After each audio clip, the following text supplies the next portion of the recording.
Okay, here we go. So, good afternoon, good afternoon, good evening, or good night, depending on where you are in the world and when you're tuning in. I'm really excited for this video, guys. I feel like there's just so much good stuff to say. And all that aside, I feel like this is just something that so many of you can benefit from, like so many problems, I guess. Like this is just a big problem for people that I see, and a big problem for myself. It's like one of the hardest things with healing, I think, because triggers, they're just really intense.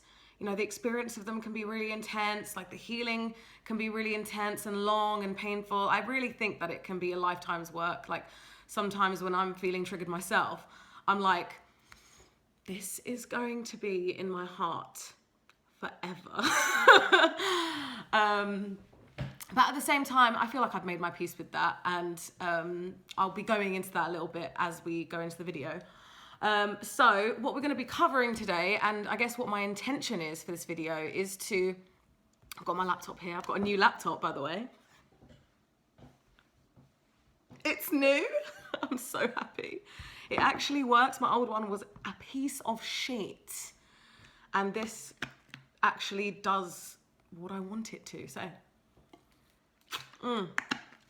yeah, my intention and what we're going to be covering for today is just increasing your clarity around triggers, and I hope to be able to empower you all to manage them more effectively, and, you know, just, I guess, like discharge the intensity behind them a little bit, and just overall make the experience a little bit more peaceful and a little bit more purposeful, because I think that's really important. Like for me, when I feel triggered, it's like it can be really painful, and I think if you don't have perspective, if you can't find a way to be grounded through the experience, then the whole thing can just like knock you off, like for even after the trigger is like past, you know, you can still feel the effect of it. So first and foremost, what is a trigger? What is it? What even is it? So I'm just reading off my screen here as I go through. So what is a trigger? An internalized limiting belief vying for your attention. So I love that. That's my definition. That's my personal definition. It could mean different things to different people, but for me that feels right. Because so basically, I'm going to explain this a little bit. Like we all internalize identity roles or traumas that we've been through, like our experiences that lead us to internalize a type of identity or a limiting belief. And these limiting beliefs are the things that get triggered. These are the things that are like behind the trigger. So an example of a limiting belief, I've got some written down here. Okay, so no, not an example of a limiting belief, an example of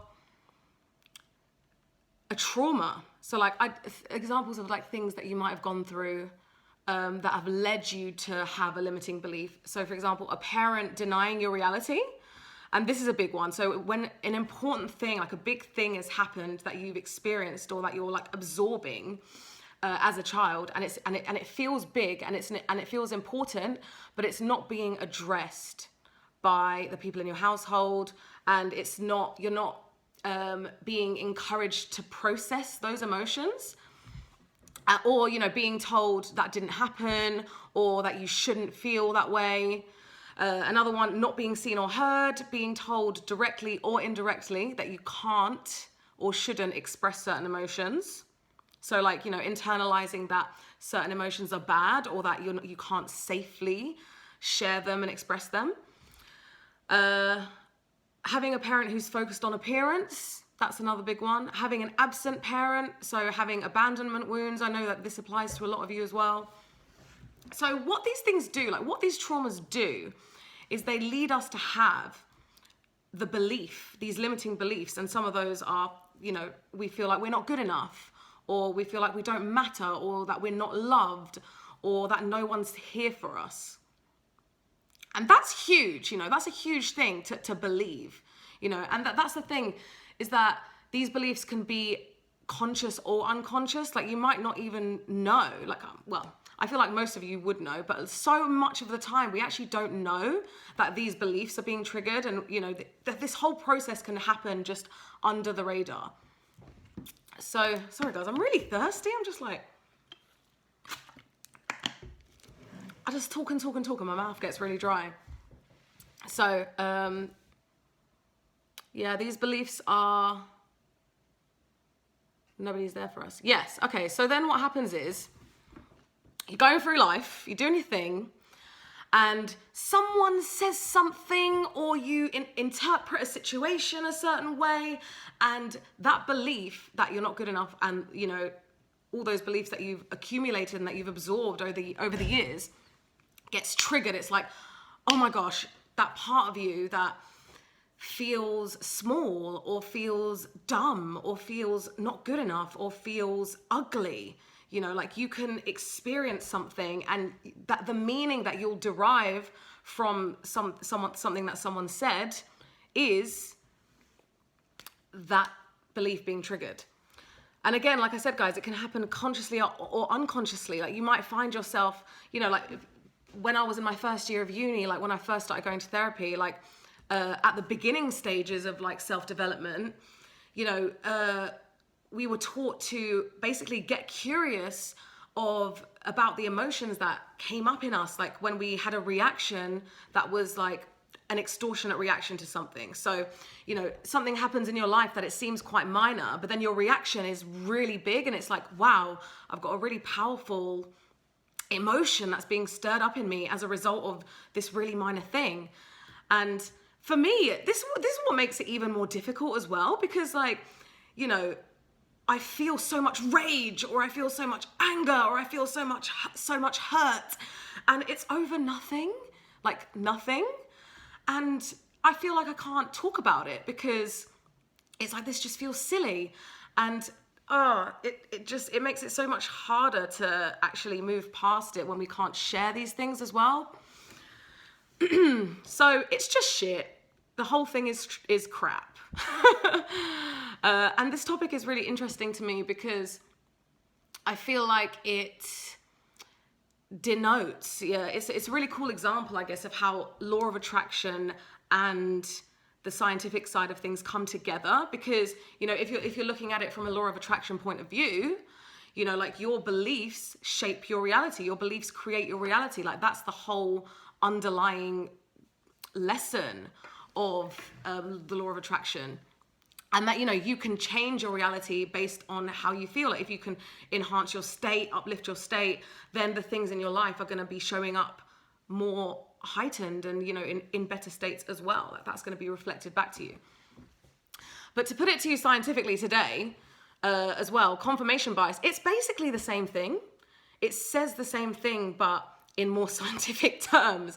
So, you know, what happens is there's a part of the brain called the reticular activating system. And what that does is it filters information and allows you to only absorb the information that you need. Because, you know, if you imagine you're looking at a Facebook page, and, you know, there's so much going on, like, you around you, you look at anything around you at any point in time, there's like loads of little details in our environment that we couldn't possibly like absorb all at once. Like, so we need a filtration system.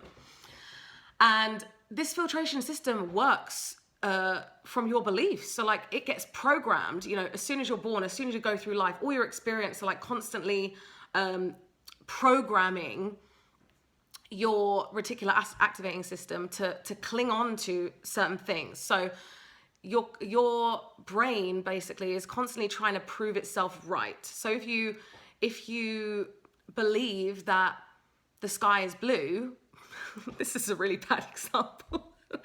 If you believe that the sky is blue, then your brain is only going to allow you to absorb evidence that proves this right, you know? So we're much more likely to absorb the information that we believe, because it's trying to prove itself right constantly. Yeah, and I just think that's really interesting. And triggers are a really good example of just those things happening, you know, at once. So, for example, if you believe that, oh, I've got a better example written down here, that's not the sky is blue. So if you're attractive, for example, and you really, really believe that, like, you know, like, I'm a good looking person, you know, like you're big for your boots, like you walk down the street and you're like, yes, feeling yourself all the time. If someone then calls you ugly, it's not gonna affect you because you haven't internalized that. It just straight up doesn't apply to you. You know, like if someone says that, you're like, they're not talking about me. So, you know, that's like the opposite of a trigger. Whereas if you really do believe that you're unattractive, you know, even if someone really, really vaguely suggests something negative about your appearance, that's going to be a trigger immediately, because, you know, those limiting beliefs, like those, I guess, uncomfortable beliefs are going to be activated within you.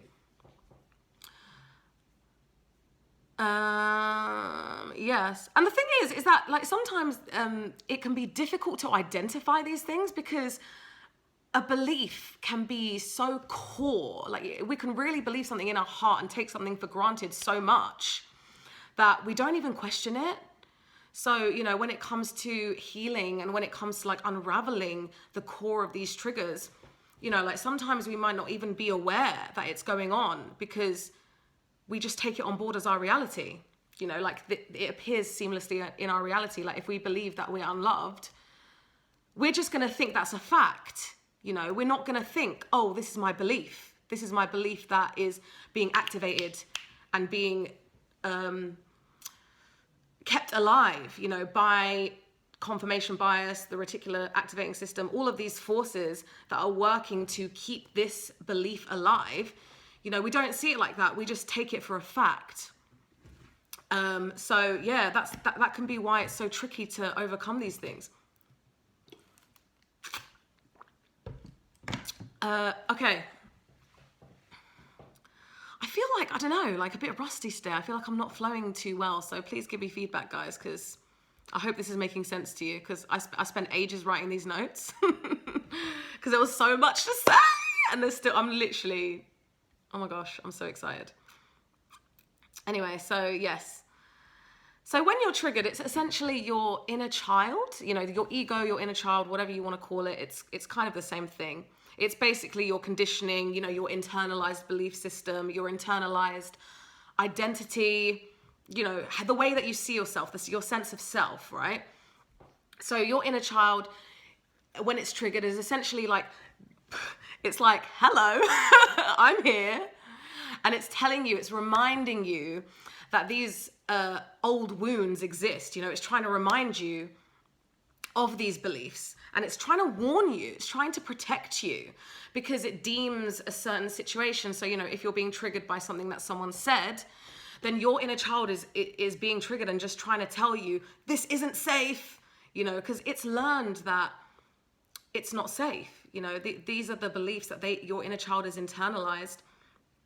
And the thing is, your inner child hasn't yet understood, hasn't yet grasped that it doesn't need to keep you safe anymore. You know, like this reality has now passed. You know, like these warnings, these triggers aren't serving you. They're not protecting you from anything. They're actually doing the opposite of that. You know, they're actually quite debilitating.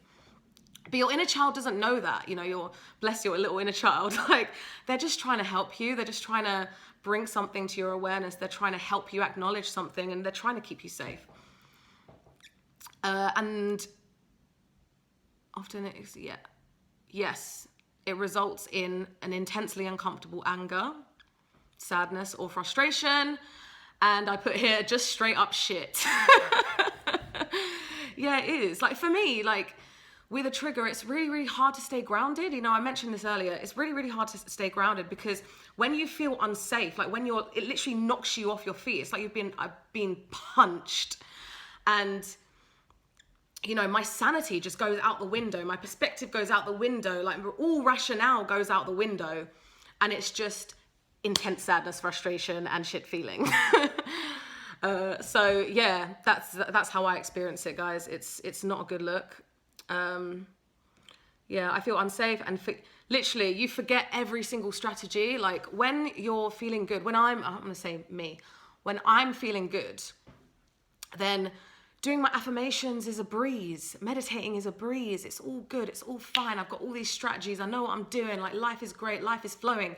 But then as soon as I'm triggered, that all goes out the window. Like nothing helps, nothing works. And it's just a totally different story. And I think, you know, that's one of the main things I want you guys to understand as well, is that you can't approach a trigger in the same way that you would, how am I saying? Do you know what? I say this later. It's in my notes later on. I'm not going to get into that now. So one of the questions that you guys asked me on Instagram is, how can I overcome being triggered by something to do with childhood? And I was really excited because that's basically everything that I'm talking about today.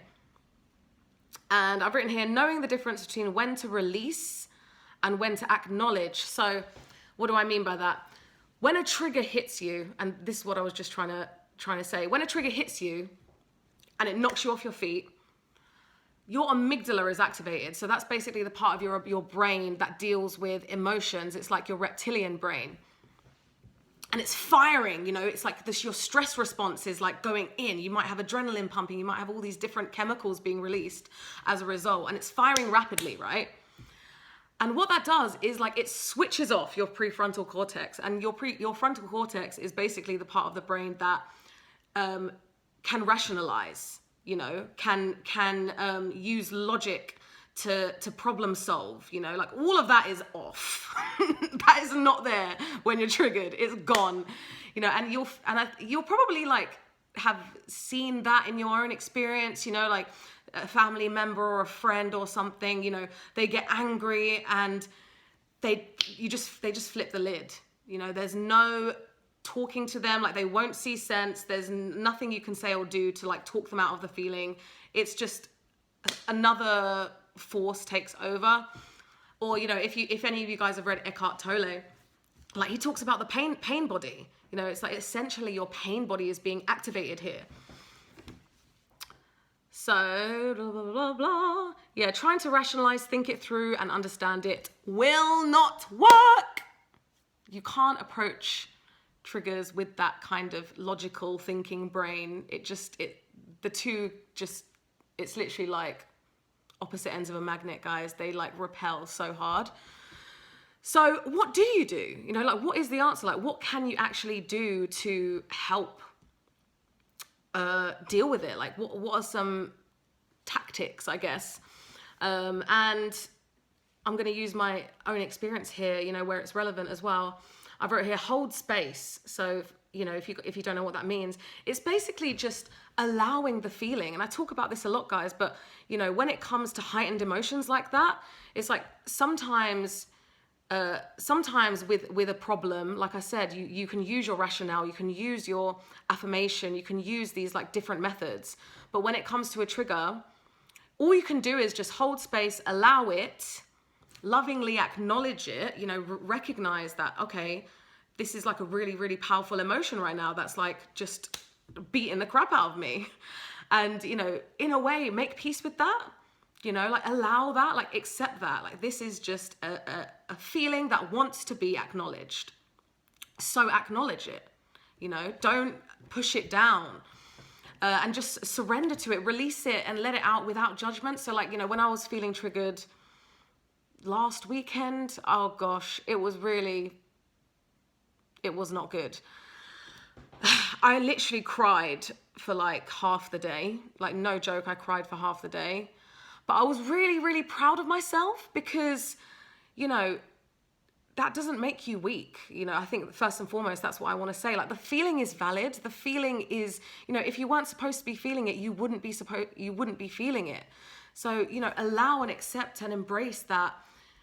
Be kind, you know, because if it was like your child version of yourself appearing in front of you, like in real life, and they were crying, you wouldn't be like, stop crying, back off, go away. Like, you know, you would want to give them time, space, nurture, attention, love, all of those things.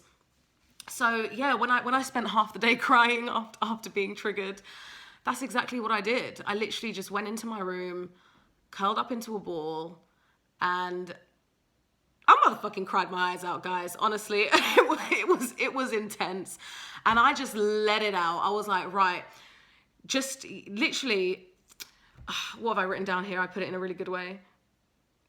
Yeah, so you basically just go all in with the feeling. So, you know, say to yourself, okay, if I'm going to break down right now, let me break down to the best of my damn ability. You know, like, let me go all in on this breakdown and just like dive into it, you know, like, don't push it away. Like, literally just go ham on the breakdown. And I find that in itself just creates so much relief, because, you know, it's bad enough like going through a crappy emotion, but then on top of that, like applying all this judgment and, you know, trying to edit it or trying to, you know, it's just exhausting. So if you let go of all of that, then immediately it's like it lightens your load. You know, all you have to deal with is the emotion itself, and an emotion itself is not going to kill you. So yes, yes, yes. Surrender without judgment. Yeah. And this does take practice, but eventually it really, really helps to be able to get to the place where you can become the observer of the breakdown. So like, rather than being enmeshed with the feeling and, you know, feeling like the limiting belief that's being triggered in you is like the truth, you know, like, because that's what it's trying to do. It's trying to impose itself on you. It's trying to like, it's vying for your attention, you know, like I said at the start, it's a limiting belief vying for your attention, but you don't have to give it to validate it, you know? So, and I know that this sounds kind of contradictory, because on the one hand you have to allow it, but you can allow it while still maintaining that distance of an observer. So I've written here, the importance of self-awareness. This is where self-awareness can come into play, because if you really understand yourself well and you understand your triggers well, you know, like when you can get to the point where a trigger comes up and you know exactly why it's there, you know, like, you know exactly what this wound looks like, you know exactly where it came from, you know exactly, you know, the memory that's associated with it and the meaning that's associated with it, then you can get to a place where you just take it for what it is. You know, like, you know, like, okay, this is an old wound that is just being triggered right now. Like, this is not the truth. You know, I am loved. I am worthy. You know, like in the back of my mind, like when I was having my breakdown, I knew that. Like, I knew in the back of my mind that I am worthy and all of this stuff. But, you know, your inner child doesn't know that yet. Your inner child is still operating under that like fear-based emotion. So yeah, realizing that this is your ego inner child imposing itself on your reality, and that it will pass. And that's really important. It will pass. And this allows us to slowly let go of the enmeshment. So, you know, rather than being like really agreeing with the voice in your head that's telling you all these limiting things, you know, like, rather than, as I said earlier, like taking that as fact, you know that that's just a limiting belief. So it kind of creates a little bit of distance between you and the problem. And that's just great. Like, I'm personally, like, for myself, I'm so glad that I've been able to get to a place where that's the case. And, you know, even though triggers can be really painful, like, I know that it's gonna pass. I know that it's just my bullshit limiting beliefs. Yeah, and it doesn't define you. You know, it doesn't. These things don't define us. These emotions don't define us. And oh gosh, yeah. What else? What else? What else? Emotional frequency spectrum, like colors of the rainbow. So, what I mean by that, guys, is, you know, we came into this life to experience a broad variety of emotions. You know, we came here to experience contrast, to experience lots of different things. And if you think of emotions like a spectrum. So like right here at the bottom, you've got like anger and sadness and frustration and guilt and shame and all of this, I guess, lower vibrational energies, right? Lower vibrational emotions. And then at the top, you have like love and freedom and everything in between. Every emotion is like a little pocket. It's like it's its own little self-contained pocket. So, you know, when you're feeling depressed and you're down here, or like however you're feeling down here, you can't approach that with the mindset of you know, these upper emotions. It's like, you know, it like the rainbow. The rainbow wouldn't be beautiful if all the colors merged into one. You know, it's like you have the separateness, and it's beautiful in their separateness. Like each little section has its own characteristics that are unique and beautiful in their own way. And the same can be said with emotions. You know, like depression can be beautiful in its own way. It's like, wow, the intensity, the power of this anger, you know, the fire of this anger. Oh, wow, that's a really interesting experience, you know. And the same with joy. It's like, wow, the expansiveness of this joy. And that in itself is beautiful. So if we can approach our depression or our anger or our frustration fully and like wholeheartedly, you know, and again, I've put here going all in with the feeling, and you can just embrace the theatrical nature of life, or, you know, maybe see the humor in anger, you know, because it is funny. It can be funny. You're like, oh, wow, take the piss out of yourself. Like, gosh, like, you know, these uncomfortable emotions are only like really, really serious because we put so much seriousness on them. You know, whereas if we can just make peace with the fact that they're a natural part of life, you know, they make life more spicy, they make life more interesting, they make life more diverse and powerful and variable. So just having that mindset in itself is huge in terms of relief.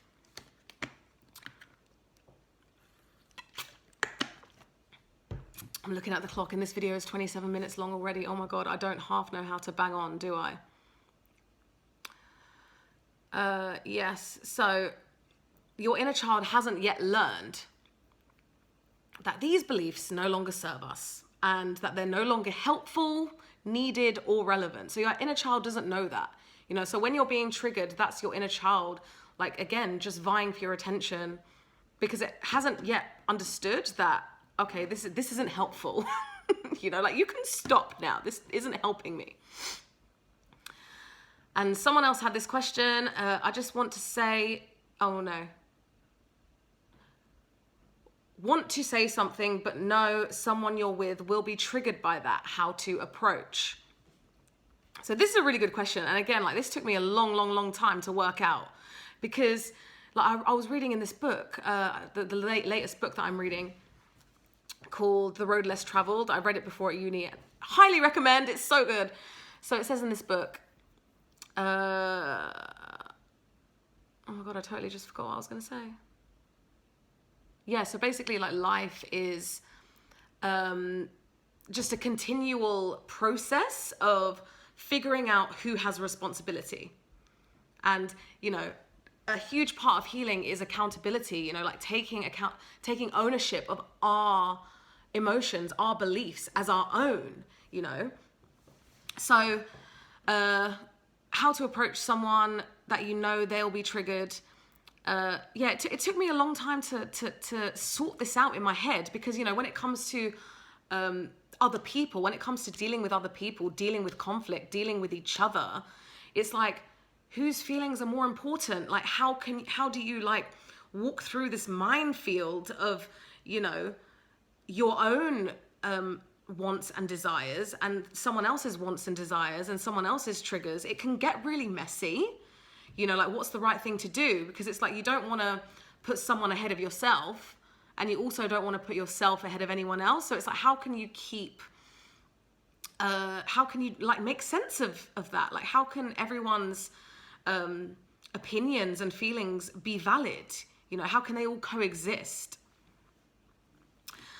So what I've put here in answer to your question is make peace with conflict and being misunderstood. I think that's a really huge one. You know, like, don't expect, like, if you know that that person is gonna be triggered by it, like, don't expect that they're not gonna be. You know, like, if you know that something's an issue for someone, like, by broaching it with them, I think just mentally prepare yourself that, okay, I know that they're probably gonna react poorly to this. And I guess it's about identifying, you know, like, what part of you, what's your intention? So, like, why is it that you want to broach this with them? You know, you haven't really said here, you just said want to say something. So I guess it depends, you know, like, is the thing that you want to say I don't know, it's like, is it a criticism of them? Or, like, are you trying to be helpful to them? Are you trying to help them? Or are you just trying to express your own feelings? You know, like, if you feel hurt by something that they've said or done, but you know that by sharing it with them, they're going to get upset or get triggered. You know, like, if that's the case, it's like your feelings are just as valid as theirs. So it's like, you know, you should never keep yourself small and, you know, deny your own truth and your own reality for the sake of someone else's. It's like, just, you know, again, make peace with the fact that this will cause a conflict. But I think healing is about loving yourself enough to show up anyway, like, loving yourself enough to impose your views onto someone else. You know, if you feel like you need to, like, if you feel like you need to get it off your chest, then there's absolutely nothing wrong with that. And I've put here as well, again, it's all about responsibility and accountability. So what we tend to do when approaching difficult conversations is that we shy away from that responsibility. So we might say something like, you know, when you feel really hurt by this, or, you know, when you're going through this and you feel upset, you know, it's because we're kind of trying to shirk that. We're trying to remove ourselves from the equation and just talk about the emotion generally. But what that does is, you know, by not taking ownership, by not saying, I feel hurt, I feel X, you know, whatever it is, you know, like, when you did this, it made me feel like that. By not taking ownership of that, by not taking your part of the accountability, it doesn't really allow, like, a helpful conversation to occur, because, you know, the other person might then feel like you're putting it all on them. And that can just literally, like, there's no solution to that. Like, you know, both of you are gonna feel triggered and defensive, and a helpful conversation just can't occur. So I think it's really, really helpful to use I statements. So, you know, take ownership for your shit. You know, take accountability for your shit and your emotions. And I think this is our last question here, guys. I will try and wrap up eventually. So, what about tips on how to overcome a recurring trigger that won't seem to fuck off no matter how much you address it and evaluate it and try to process it and be okay with it?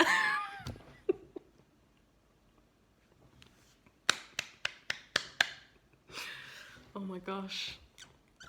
I wish that I had a simple answer to this question, because, like, it's something that I'm still working on big time. Like, I haven't quite figured this out, like, fully. Like, I don't think it's ever really done, you know? Like, sometimes wounds are just really, really deep, and you might not ever be fully rid of it, you know? So, one sec, I'm just reading through my notes on the situation.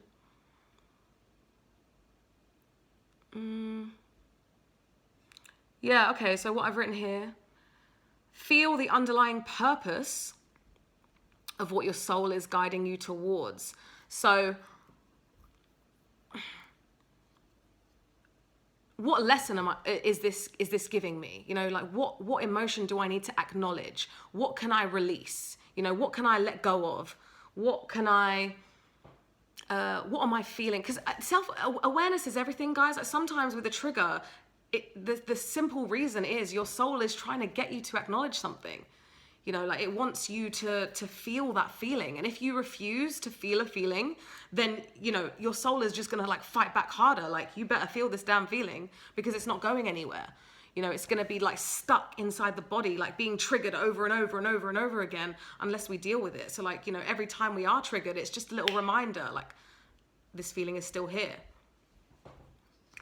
And yeah, also what I've written here, often we've asked for these specific triggers so that we can learn specific lessons, you know. And the universe doesn't just give you patience, it gives you the opportunity for patience. I'm going to say that again. The universe doesn't just give you patience, it gives you the opportunity for patience. So, you know, like, if you can see the purpose behind the pain that you're experiencing, you can see the purpose behind these difficulties, you know, like, what's it shaping you into? What's it moving you towards? You know, like, what's it moving you away from? Like, if you can find some purpose to it, then again, it's like, you can kind of rest assured. It's like you kind of embrace the feeling a lot more, because it feels like it has a point. You know, like, if you can, like, same as everything. Like, if things feel pointless, like if you think, I'm just pointlessly going through this pain, then that's really, like, that can be really, really disempowering. You know, it can be really, really disempowering, really, it feels like apathy. You know, it's just like, what's the point? And that's dangerous. Like, that's a really dangerous, you know, once you start going into the mindset of what's the point, you know, you're not really too far away from like severe depression, or, you know, feeling suicidal, or, you know, not seeing the joy in life, and like things just lose their meaning, you know. So for me, it's really helpful to find the meaning in things, you know, the meaning in everything. And that's up to you. You know, like, only you know that. That's your own intuition that's going to tell you that. So, yeah, again, self-awareness, guys, it's everything. Self-awareness is everything. And also acknowledge your progress, you know, because a lot of the time, you know, when a trigger is recurring, for me, again, speaking for myself, it's like, I'm going to be stuck with this forever. Like, this is never going anywhere. And we can just feel stuck, and like, we're not making any progress. But a lot of the time, we actually have made huge progress, like, by continually taking out, you know, our emotional garbage, you know, like, by continually, what have you put here? Continually addressing it, evaluating it, processing it, and being okay with it. Like, that's not a meaningless process, you know, like, that's not a pointless process. Like, the fact that you're doing that, the fact that you're continually addressing it and taking out your emotional trash, you know, that is moving you along. Even though you might not know it, or you might forget it. Like, think back to a time where, you know, this particular trigger was really bad. Or, you know, was it worse in the past? You know, if so, like, try and see like any progress that you've made, because that can be really helpful. And yeah, just make peace with like, in the same way that you make peace with taking your real bins out, you know, your real trash out. Make peace with the fact that sometimes you have to take your emotional trash out. You know, it's just, it's a part of life. And, you know, again, that coupled with feeling the purpose behind it and feeling the meaning behind it can just overall like create a little bit of relief. 38 minutes in now, oh my gosh. Hope you guys are bearing with me. So overall, just as a little wrapping up point, to get over our triggers, it requires a lot of reparenting. So I've talked a lot about the inner child. This is your inner child, you know, it's an echo of how they felt, you know, when they first went through that initial trauma, went through that initial feeling like you don't matter, or you're not enough, or that you're not worthy. You know, like, your inner child's wounds are still there. So we need to reparent them. So what that means is giving yourself, you know, the words or the encouragement or the love or the experience or whatever that you needed at that age. That, you know, like, what would you have needed? So I've got some questions here to help you. So reparenting is about teaching our inner child that they're safe now, that they don't need to carry around these memories and fear responses anymore. And a way that we can do that is, again, first of all, acknowledging the feeling. So, ask yourself, what beliefs or feelings are being triggered in me right now? Like, identify them, literally, like, identify them, write it down. Like, what specific beliefs and what specific feelings are being triggered? And that in itself is, it took me over a year to like really identify those and really understand them and know when they were coming up. When I was having a feeling, it took a while for me to know, like, okay, yep, this is this, yep, it's coming from this. It takes time. Ask yourself, what does my inner child need? Like, what is that feeling, that emotion being stirred up? Like, what do you need? Like, what would make it better? What do you need to hear? Again, such a good question to ask. What would you love to hear? Like, what would be the most comforting thing for you to receive at that point? And then work to give that to yourself. So, if you would love someone to give you a hug or, draw you a bath, like, go and draw yourself a bath, like, reparent yourself. Be the nurturing parent for yourself that you wish you had when you were a child. And that is so powerful. That is so, so, so powerful. Like, the more you do that, the more your inner child will feel, I guess, like, supported, and they're going to calm down a little bit. They're not going to be like shouting at you so much. The trigger's not going to be so powerful because your inner child knows that it's going to feel that support. It's going to feel looked after. And just as an ending point, I am at the end now. I'm officially at the end. Life isn't about strategies. It's about unlearning the shit that we're not. Wow, I'm going to say that again. Life isn't about strategies. It's about unlearning the shit that we're not. And all of this stuff, like all of the things that are making you feel triggered, I can almost guarantee you that it's not true. I can almost guarantee you that you are loved, you are worthy. Well, no, it's not even almost guarantee. I can guarantee you are a worthwhile individual. Like, you matter. You are so important. And, as much as your inner child or your ego is going to try and make you believe otherwise and remind you otherwise, it's just we have to strengthen that part of us that believes in ourselves. Like, it's about replacing those old beliefs with new ones that feel a bit better. So, oh gosh, I wrote something down before. What did I write down? So, yeah. So say you have a limiting belief of I'm not loved, for example. You can slowly work to turn that around by observing your surroundings. So if you have a situation where a friend tells you how much they love you or tells you how much they're there for you, like, really, really, like, absorb that. So a potential leads to an action, and an action leads to a result, and a result leads to a belief.